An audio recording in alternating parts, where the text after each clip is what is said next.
చాలామంది విద్యార్థుల తల్లిదండ్రులు 10th తర్వాత ఏ కోర్స్ చదవాలి, ఇంటర్ తర్వాత ఏ కోర్స్ చదవాలి అని ఆందోళన చెందుతూ ఉంటారు. సరైన గైడెన్స్ లేక యాప్టిట్యూడ్‌కు తగిన కోర్సులు ఎంచుకోలేకపోతున్నారు. సో 10th తర్వాత దాదాపుగా డిఫరెంట్ స్ట్రీమ్స్ ఉన్నాయి. వారి సామర్థ్యాలను బట్టి ఐటీఐ చదవచ్చు, పాలిటెక్నిక్ చదవచ్చు.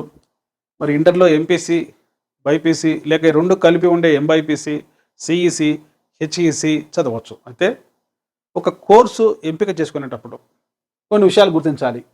మొదటిది, ఆ స్టూడెంట్‌కి ఆ కోర్స్ అంటే ఇంట్రెస్ట్ ఉందా లేదా? ఇప్పుడు ఫుట్బాల్ అంటే అందరికి ఇంట్రెస్ట్ ఉంటుంది, క్రికెట్ అంటే అందరికి ఇంట్రెస్ట్ ఉంటుంది. కానీ ఆడేటువంటి శక్తి ఉందా లేదా? అంటే ఆ కోర్సు అభిరుచితో పాటు ఆ కోర్సు చదివేటువంటి సహజ సామర్థ్యం ఉందా లేదా? ఆ కోర్సుకు మార్కెట్‌లో డిమాండ్ ఉండొచ్చు, ఉండకపోవచ్చు. ఆ కోర్సుకు వెంటనే జాబ్ రావచ్చు, రాకపోవచ్చు. జనరల్‌గా విద్య అనేది 2 రకాలుగా ఉంటుంది. ఒకటి విజ్ఞానం కోసం, 2 ఉపాధి కోసం. సో విజ్ఞానం కోసం చదివేటువంటి కోర్సులు ఈ జనరల్ సబ్జెక్ట్స్ అయితే, ఉపాధి కోసం చదివేటువంటి కోర్సులు మరి ఇంజనీరింగ్ కావచ్చు, మెడిసిన్ కావచ్చు, ఇటువంటి కోర్సులన్నీ కూడా ఉపాధి సంబంధమైనటువంటి కోర్సులు. కనుక చదివేటప్పుడు ఆ విద్యార్థి యొక్క అభిరుచి, సహజ సామర్థ్యం పరిగణలోకి తీసుకోవాలి.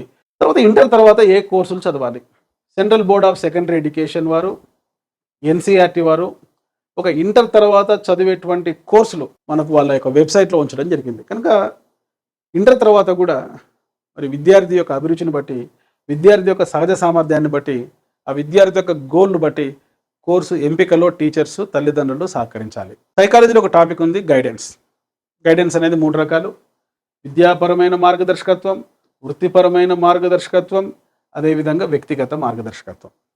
సో విద్యాపరమైన మార్గదర్శకత్వంలో ఒక విద్యార్థి ఏ కోర్స్ చదవాలి, ఆ కోర్స్ ఎంట్రన్స్ ఎలా ప్రిపేర్ కావాలి, ఏ బుక్స్ చదవాలి, ఏ ఆప్షనల్స్ ఎంచుకోవాలి, స్టడీ హ్యాబిట్స్ ఏ విధంగా ఉండాలి, ఇది విద్యాపరమైన గైడెన్స్.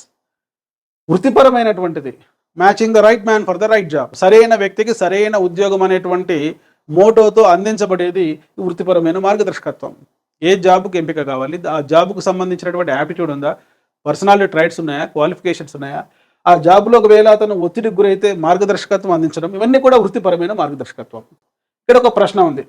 రుషిక ఇంజనీరింగ్ పూర్తి చేసి తన స్పెషలైజేషన్ విభాగంలో ఉద్యోగం కోసం ప్రయత్నిస్తుంది, కానీ దొరకలేదు. ఆమె నిరాశ చెంది సహాయం తీసుకోవాలని నిర్ణయించుకుంది. ఉపాధి, మార్కెట్ మరియు ఉద్యోగ అవకాశాలలో పెరుగుతున్న ట్రెండ్ గురించి రుషిక తెలుసుకోవడానికి అవసరమయ్యే మార్గదర్శకత్వం.